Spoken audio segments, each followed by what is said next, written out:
बिस्मिल्लाहिर्रहमानिर्रहीम अस्सलामु अलैकुम वरहमतुल्लाहि वबरकातुहू। डियर स्टूडेंट्स, आज हम लोग अपना लेसन नंबर 39 स्टार्ट कर रहे हैं और आज हम लोग एक और टॉपिक जो कि बहुत ही इंपॉर्टेंट है शॉर्ट के पॉइंट ऑफ व्यू से भी और लॉन्ग क्वेश्चन के पॉइंट ऑफ व्यू से भी, उसको हम डिस्कस करेंगे and this is about the mechanical energy. Student, आज हम लोगों ने मैकेनिकल एनर्जी को भी डिस्कस करना है और मैकेनिकल एनर्जी की जो हमारे पास टाइप्स हैं उन्हें भी फर्दर डिस्कस करना है डिटेल में। स्टार्ट करते हैं हम अपनी एनर्जी से। अगर आप अपनी प्रीवियस एनर्जी की डेफिनेशन को स्टूडेंट याद कर लें तो आपको याद होना चाहिए और एनर्जी के बारे में कि एनर्जी क्या है। तो सिंपली हम यहां पर लिख लेते हैं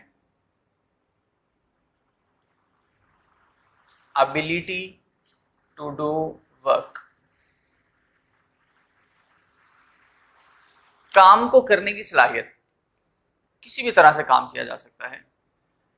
फॉर एग्जाम्पल हैमर की अगर बात की जाए, हैमर को आप लिफ्ट करते हैं तो उसमें भी एबिलिटी आ जाती है काम करने की कि वो इतनी पुश के साथ जो है वो स्ट्राइक करे फोर्स के साथ कि आपका जो नेल है वो इंसर्ट हो जाए किसी भी ऑब्जेक्ट के अंदर।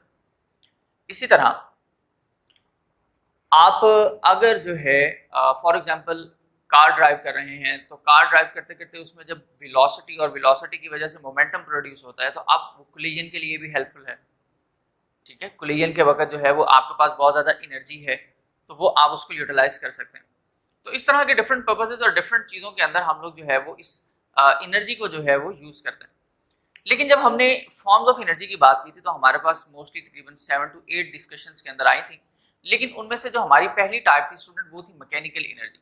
और अगर मैकेनिकल एनर्जी की डेफिनेशन को भी अंडरस्टैंड किया जाए या उसको भी हम यहाँ पर लिखें तो मैकेनिकल एनर्जी की डेफिनेशन के अकॉर्डिंग हमने ये बात कंक्लूड की थी कि this is the type of energy that is possessed bye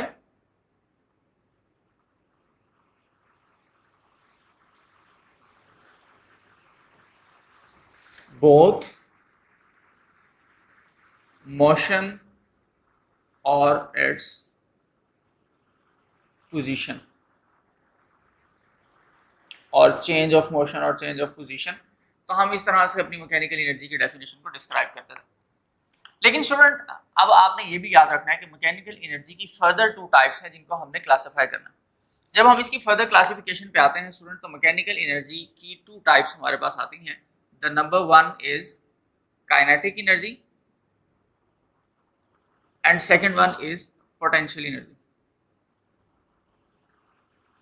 kinetic energy और पोटेंशियल एनर्जी के अंदर को बहुत ज़्यादा ग्रेटर डिफरेंस नहीं है, सिर्फ और सिर्फ हम एक चीज़ के लिहाज से इसके अंदर क्लासिफिकेशन करते हैं कि स्टूडेंट जब ऑब्जेक्ट आपका लीनियर मूवमेंट के अंदर होगा, लीनियर मोशन में होगा, तो उस वक्त जो उस ऑब्जेक्ट के अंदर एनर्जी पोजेस होगी हम उसे नाम देते हैं काइनेटिक का। और अगर आपके पास ऑब्जेक्ट जो है वो अपनी हाइट के अकॉर्डिंग मोशन के अंदर है तो फिर हम उसको नाम देंगे पोटेंशियल का। इसके कुछ एग्जांपल्स को भी डिस्कस करते हैं, प्रॉपर लॉन्ग क्वेश्चन जो हैं और उनको भी डिस्कस करेंगे और इनके फार्मूलाज को भी आज हमने ड्राइव आउट करना है कि हमारे पास इन दोनों एनर्जीज के फार्मूलाज क्या होंगे, काइनेटिक के लिए और पोटेंशियल के लिए। सो स्टूडेंट हम याद स्टार्ट करते हैं काइनेटिक एनर्जी से। काइनेटिक एनर्जी के अकॉर्डिंग अगर हम देखें तो स्टूडेंट काइनेटिक एनर्जी की डेफिनेशन ये कहती है कि this is a type of energy that is possessed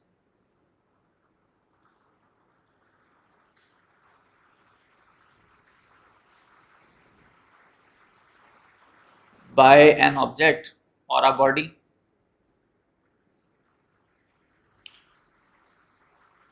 due to its motion। यानी ये आप याद रख लें कि अगर आपके पास एक ऑब्जेक्ट जिसका मैस m है एक हॉरिजॉन्टल सरफेस के ऊपर अपनी मूवमेंट जो है वो लेकर आता है by the help of force, external हो या इंटरनल एनर्जी हो, किसी भी वजह से जो जब ये ऑब्जेक्ट यहाँ से इस तरफ फर्दर मूव करेगा, मूव करने के बाद A पॉइंट से B पॉइंट तक शिफ्ट होगा, तो हम यहाँ पर इसको नाम देंगे कि इस ऑब्जेक्ट के अंदर ड्यूरिंग मोशन जो एनर्जी आ चुकी थी वो kinetic energy. Change of position जो होगा यहाँ पर इसको हम नाम देते हैं मोशन का, लीनियर मोशन का। यानी हॉरिजॉन्टली अगर ऑब्जेक्ट अपनी पोजीशन को चेंज करेगा तो हम नाम देंगे मोशन का। लेकिन इन दोनों के दरमियान ना सिर्फ क्लासिफिकेशन करने के लिए कि हम ये बता सकें कि ये ऑब्जेक्ट के अंदर क्या है और इस ऑब्जेक्ट के अंदर क्या है, कि मोशन और पोजीशन का दो डिफरेंट वर्ड्स यहाँ पर यूज कर लिए गए।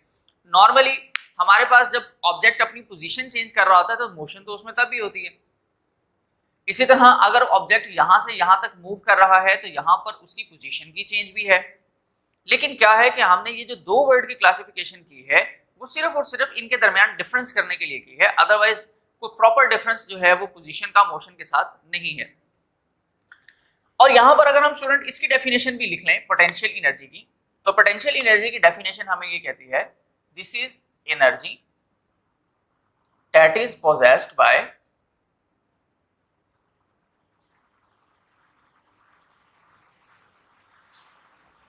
एन ऑब्जेक्ट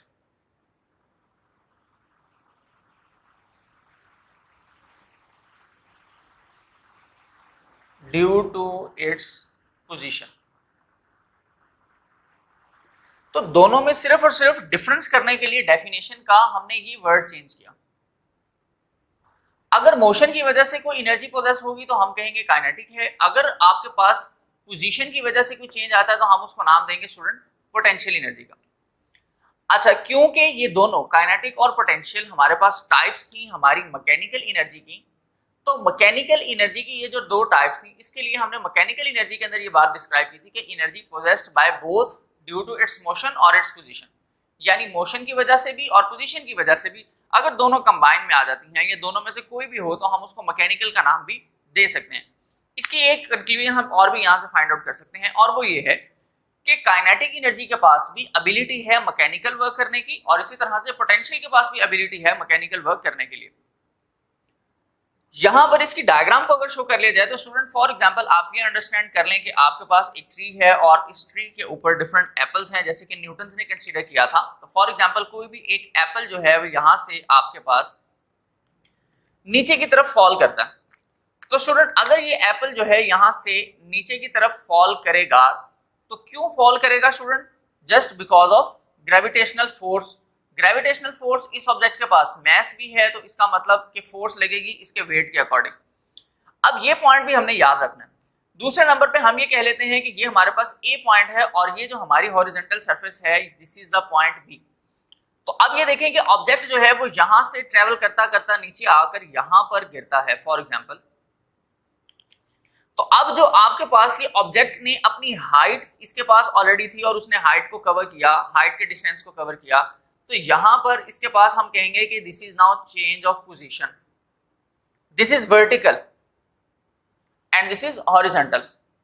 तो इसके लिए हमने वर्ड यूज कर लिया पोजीशन का और इसके लिए हमने वर्ड यूज कर लिया मोशन का।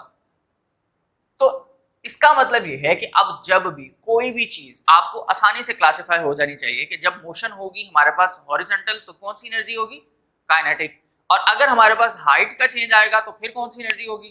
Potential energy. इनकी एग्जांपल्स भी डिस्कस करते हैं। यहां पर अगर हमारे पास हम एग्जांपल कंसीडर कर लें कि हमारे पास एक कार है और वो अपनी पोजीशन को चेंज कर रही है फ्रॉम ए टू बी, तो यहां पर आप ये याद रखें कि हॉरिजॉन्टल मूवमेंट के दौरान कौन सी एनर्जी होगी? Yes of course kinetic energy.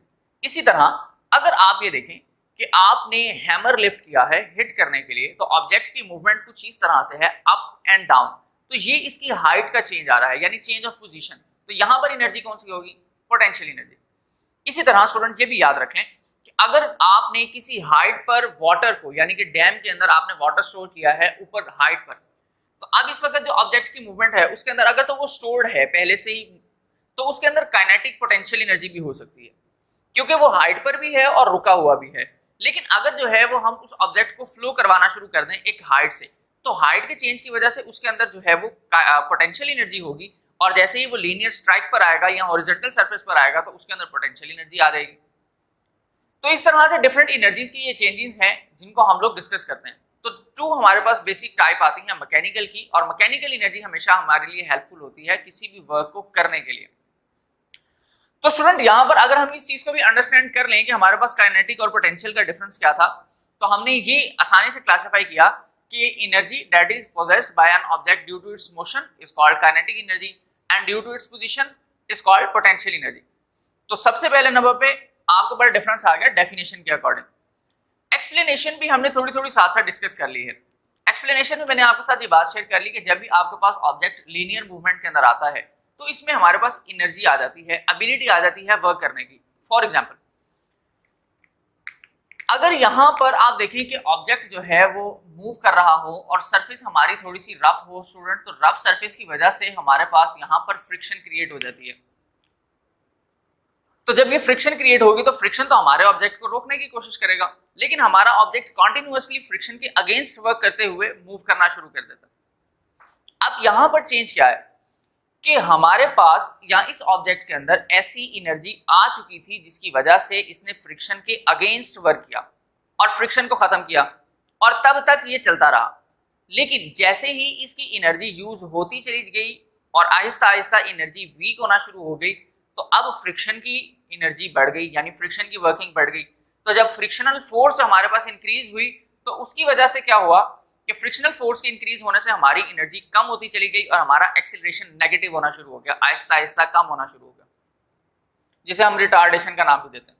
और फाइनली जब हमारी एनर्जी बिल्कुल खत्म हो जाती है और फ्रिक्शनल फोर्स इंक्रीज हो जाती है, तो फिर हमारे पास ऑब्जेक्ट जो है वो एक स्टॉपिंग पोजीशन पर आकर रुक जाता है, फाइनल पोजीशन पर। तो ये हमारे पास इसके अंदर थोड़ी सी इसकी एक्सप्लेनेशन आती है। पोटेंशियल एनर्जी के अंदर भी स्टूडेंट ये देखें कि हमारे पास ऑब्जेक्ट अगर ऊपर से नीचे की तरफ आ रहा है तो वेट एक्ट करेगा, ग्रेविटेशनल फोर्स एक्ट करेगी, और अगर हमने किसी ऑब्जेक्ट को नीचे से अपवर्ड मूव करवाना है तो उसमें आप ये देखें कि अगेंस्ट द ग्रेविटी मूव करवाने के लिए इस ऑब्जेक्ट के पास मैक्सिमम फोर्स या एनर्जी होनी चाहिए थी ताकि ये अगेंस्ट द ग्रेविटी वर्क कर सके। तो इसका मतलब ये था कि इसको इतनी एनर्जी चाहिए थी कि ये ग्रेविटेशनल फोर्स के इफेक्ट को कैंसिल करे और खुद ऊपर मूव करे।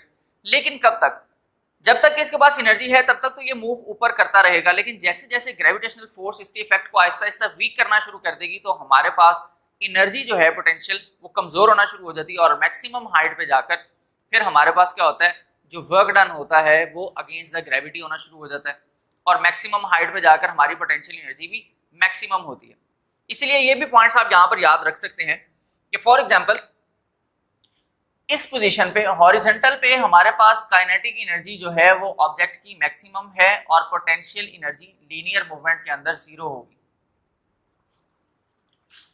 लेकिन जब हाइट की बात करते हैं तो हाइट के अंदर 2 पॉइंट्स हैं, ए और बी। ए पॉइंट की अगर बात करें तो यहां पर हमारे पास पोटेंशियल एनर्जी मैक्सिमम है, काइनेटिक एनर्जी जो है वो हमारे पास 0 है। लेकिन जैसे ही ये ऑब्जेक्ट बिल्कुल डाउनवर्ड जमीन पर आ चुका होता है तो हमारी यही पोटेंशियल एनर्जी जो है वो 0 हो जाती है और अपनी एनर्जी टोटली तौर पर ट्रांसफर कर देती है काइनेटिक में और काइनेटिक मैक्सिमम हो जाती है at position B. Potential energy की फर्दर भी 2 टाइप्स हम लोग डिस्कस कर सकते हैं, जैसे कि एक नाम है हमारे पास इलास्टिक पोटेंशियल का और सेकंड है ग्रेविटेशनल पोटेंशियल एनर्जी। लेकिन सबसे पहले नंबर पे हम स्टूडेंट आते हैं काइनेटिक एनर्जी पर, और काइनेटिक एनर्जी के लिए हम इसका फॉर्मूला जो है वो ड्राइव आउट करते हैं। स्टूडेंट यहां पर मेरे पास वैल्यूज होंगी काइनेटिक एनर्जी के लिए इस हाफ पर और सेकंड पर पोटेंशियल एनर्जी, लेकिन क्योंकि काइनेटिक हो या पोटेंशियल हो है तो एनर्जी, और एनर्जी का मतलब क्या है, ability to do a work, मतलब काम करने की सलाहियत। तो सिंपली हम ये कह सकते हैं कि दोनों के अंदर काइनेटिक एनर्जी हमारे पास वर्क डन के इक्वल होगी और पोटेंशियल एनर्जी भी हमारे पास वर्क डन के इक्वल होगी, whether we also know that the work done is equal to F dot S, so it means that kinetic energy is equal to F dot S and potential energy is equal to F dot S. अब student हम लोगों ने क्योंकि इनका formula drive out करना है तो formula drive करने के लिए हमारे पास हमारी मोशन को डिस्कस करना बहुत जरूरी है। हमने पहले भी बात की कि हमारे पास यहाँ पर मोशन लीनियर है और यहाँ पर वर्टिकल है, यहाँ पर हॉरिजॉन्टल है और यहाँ पर परपेंडिकुलर है। इसी तरह हम ये कह सकते हैं कि यहाँ पर ऑब्जेक्ट की जो मूवमेंट है वो चेंज ऑफ मोशन है और यहाँ पर चेंज ऑफ पोजीशन है। क्योंकि यहाँ पर ऑब्जेक्ट मूव कर रहा है और ड्यूरिंग द मूवमेंट ऑब्जेक्ट के पास एनर्जी आ जाती है, तो हम यहाँ पर इसके लिए इक्वेशन यूज करते हैं। अगर स्टूडेंट हम बात करें सिंपल वे में कि मैं यहाँ पर F और S की वैल्यूज पुट कर दूं तो मेरे पास फर्दर एक्सप्लेनेशन भी आती है। इसलिए हम क्या करेंगे, यहाँ पर सबसे पहले अपनी इक्वेशन को यूज करेंगे और इक्वेशन मैं जो यूज कर रहा हूँ स्टूडेंट वो है थर्ड इक्वेशन ऑफ मोशन। कि ऑब्जेक्ट जो है वो मूवमेंट के दौरान है, उसके अंदर मोशन है, ऑब्जेक्ट अपनी वेलोसिटीज को भी चेंज कर रहा है, अपनी पोजीशन को, मोशन को चेंज कर रहा है, एक्सेलरेशन भी आता है, तो हम इन सारी चीजों को कंक्लूड करते हैं। थर्ड इक्वेशन ऑफ मोशन की अगर बात की जाए तो ये है student 2as is equal to vf square minus vi square. अब यहां पर अगर हम देखें इक्वेशन ऑफ मोशन को स्टूडेंट, तो हमारे पास हमें एक्सेलरेशन की वैल्यू भी चाहिए, हमारे पास s जो है वो डिस्प्लेसमेंट भी है, यहाँ पर vf स्क्वायर है, यहाँ पर vi स्क्वायर है। अब वेलोसिटीज भी चाहिए, तो हम वेलोसिटीज को भी डिस्कस करते हैं। स्टूडेंट देखें अब कि जब ऑब्जेक्ट अपनी मूवमेंट स्टार्ट करता है तो किसी ना किसी वेलोसिटी से स्टार्ट करता है। यहाँ पर हम एज्यूम कर लेते हैं कि v इनिशियल है, या फिर ये सपोज कर लें कि इनिशियल वेलोसिटी v के इक्वल है। आहिस्ता आहिस्ता वेलोसिटी चेंज होती है। वेलोसिटी का चेंज किस तरह से है? दो तरह से। पहले आपकी वेलोसिटी इंक्रीज कर रही है और फिर आपकी वेलोसिटी डिक्रीज कर रही है। इंक्रीज करती है तो उसके पास एनर्जी बढ़ जाती है, और जैसे ही आपकी वैल्यू डिक्रीज करना शुरू करती है तो फिर स्टूडेंट आपका ऑब्जेक्ट पोजीशन बी पर आकर रुक जाता है जब उसकी वेलोसिटी जीरो हो जाती है। तो यहां पर हमारे पास फाइनल वेलोसिटी क्या हुई? जीरो के इक्वल। स्टूडेंट जब हमने ये बात की कि हमारे पास इनिशियल और फाइनल वेलोसिटीज हैं, तो हम यहां पर उनको लिख लेते हैं कि हमारे पास इनिशियल वेलोसिटी आ गई है v और फाइनल वेलोसिटी आ गई है जीरो के इक्वल। इसी तरह स्टूडेंट जब हम बात करते हैं एक्सीलरेशन की, तो एक्सीलरेशन हमारे पास जो था वो प्रोड्यूस हुआ था by applying a force apply करने की वजह से। ऑब्जेक्ट के पास मैस भी था तो न्यूटन का सेकंड लॉ भी हमारे पास आ गया। अब हम क्या करेंगे, यहां पर न्यूटन के सेकंड लॉ को भी कंक्लूड करेंगे। According to the second law of motion where f is equal to ma and a is equal to f over m, यानी जब हमारे पास एक्सीलरेशन इंक्रीज हो रहा था, वेलोसिटी चेंज हो रही थी और वैल्यू इंक्रीज कर रही थी, तो हमारे पास एक्सीलरेशन पॉजिटिव था। लेकिन अब ये देखें कि एक्सीलरेशन भी दो तरह के होते हैं, एक होता है पॉजिटिव एक्सीलरेशन, एक होता है नेगेटिव एक्सीलरेशन। बच्चों पॉजिटिव एक्सीलरेशन ये है कि आप गाड़ी स्टार्ट करें, आहिस्ता आहिस्ता अपनी वेलोसिटी इंक्रीज करें, जैसे आपकी स्पीड पहले 10 किलोमीटर पर आवर है, फिर 20 किलोमीटर पर आवर, फिर 30 किलोमीटर पर आवर। तो ये जो ग्राफ इंक्रीज कर रहा है, जो मैंने यहाँ पर शो किया, वेलोसिटी के इंक्रीज करने की वजह से, this is called the positive acceleration. कि चेंज ऑफ वेलोसिटी तो है, पहले 10 थी, फिर 20, फिर 30, तो चेंज ऑफ वेलोसिटी है लेकिन पॉजिटिव वे में और इंक्रीज हो रही है, तो हम कहते हैं पॉजिटिव एक्सीलरेशन। लेकिन सेकंड हाफ में देखें कि आहिस्ता आहिस्ता वेलोसिटी आहिस्ता आहिस्ता कम होते होते होते होते जीरो पर आ गई। अब क्या था कि 30 या 50 पर अगर आपकी ऑब्जेक्ट की वेलोसिटी पहले से थी, तो 30 से 20, 10, 5, 0। अब वेलोसिटी डिक्रीज हुई है और चेंज ऑफ वेलोसिटी तो यहाँ पर भी है, तो चेंज ऑफ वेलोसिटी की वजह कम से हमारे पास प्रोड्यूस होता है एक्सेलरेशन। तो यहाँ पर एक्सेलरेशन की वैल्यू डिक्रीज हो रही थी, तो हम इसे नाम देते हैं नेगेटिव एक्सेलरेशन। नेगेटिव एक्सेलरेशन के दो तीन और भी नाम हैं, और नेगेटिव एक्सेलरेशन को हम कहते हैं रिटार्डेशन, नेगेटिव एक्सेलरेशन भी हम इसको नाम देते हैं। अच्छा स्टूडेंट यहाँ पर अब देखें तो आपके ऑब्जेक्ट के अंदर जो एक्सेलरेशन था वो कैसा था? स्टार्ट में आपकी वेलोसिटी ज्यादा थी लेकिन आहिस्ता आहिस्ता डिक्रीज होना शुरू हो गई। फ्रिक्शनल फोर्स ने आपकी जो वैल्यू थी एनर्जी की वो कम करना शुरू कर दी। तो हम यहाँ पर इस वजह से सिर्फ और सिर्फ इसको नेगेटिव शो करते हैं कि ये नेगेटिव एक्सेलरेशन, रिटार्डेशन। अब हमारे पास कुछ वैल्यूज आ चुकी हैं। जब हम इन वैल्यूज को पुट करते हैं स्टूडेंट अपने गिवन फार्मूला के अंदर, तो हमारा आंसर कुछ यूं आता है, 2a की जगह पर minus f over m s as it is, और vf स्क्वायर और माइनस vi स्क्वायर के बारे में अगर हम बात करें तो vf स्क्वायर हमारे पास जीरो है, जीरो का स्क्वायर, vi की अगर बात करें तो v का स्क्वायर, ये बन गया हमारे पास minus 2fs over m which is equal to minus v square. Minus का साइन से कैंसिल। हमने यहाँ पर फाइंड आउट क्या करना था स्टूडेंट? हमने यहाँ पर फाइंड आउट क्या करना है स्टूडेंट? यहाँ पर हमने करना यह है कि हमने अपनी इक्वेशन ऑफ मोशन की मदद से कि मोशन के दौरान जो एनर्जी थी उसने क्या काम किया, वर्क डन कितना हुआ, हमने वो वर्क डन फाइंड आउट करना। तो यहाँ पर हम देखते हैं हमारे पास कहीं पर वर्क डन है, बिल्कुल है स्टूडेंट। यहाँ देखें आपके पास f.s आ चुका है, it will show you a work. हम इस वर्क को सेपरेट करते हैं। जैसे ही हम इसको सेपरेट करेंगे f.s इज इक्वल टू, तो यहाँ से m दूसरी तरफ मल्टीप्लाई होगा, it will become mv square.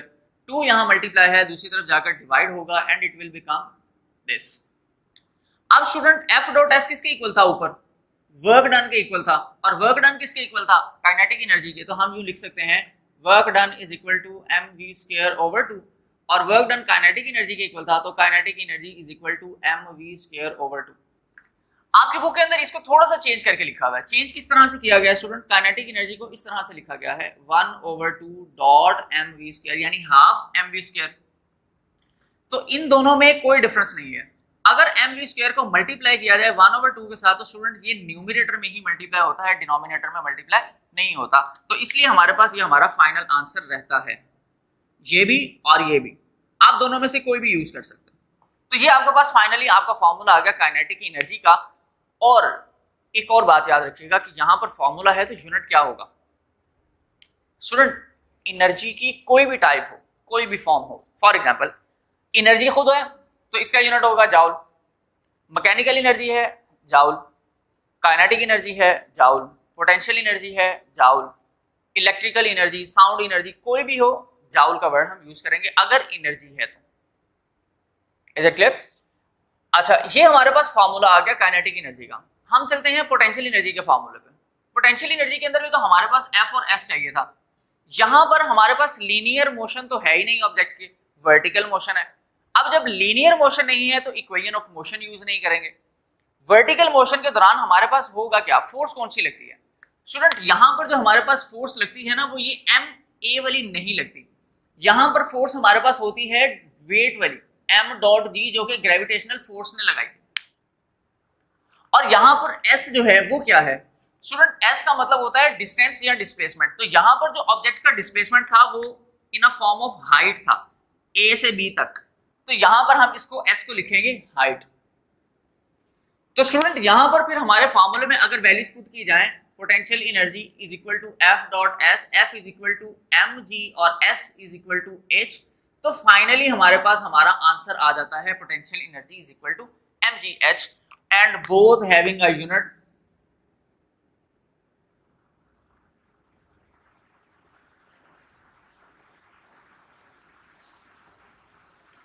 Joule. दोनों का यूनिट क्या है स्टूडेंट? जाउल है। अब आपने इनको लिखना कैसे है स्टूडेंट? ये देखें, आपके पास जो काइनेटिक एनर्जी है ये आपके पास लॉन्ग क्वेश्चन है और पोटेंशियल जो है वो सिर्फ और सिर्फ शॉर्ट है। ये लॉन्ग भी है, शॉर्ट भी है। शॉर्ट में पूछेगा तो डेफिनेशन और फॉर्मूला दोनों के लिए, लेकिन काइनेटिक एनर्जी अगर आपको लॉन्ग में कहते तो स्टूडेंट सबसे पहले आप काइनेटिक एनर्जी की डेफिनेशन लिखेंगे।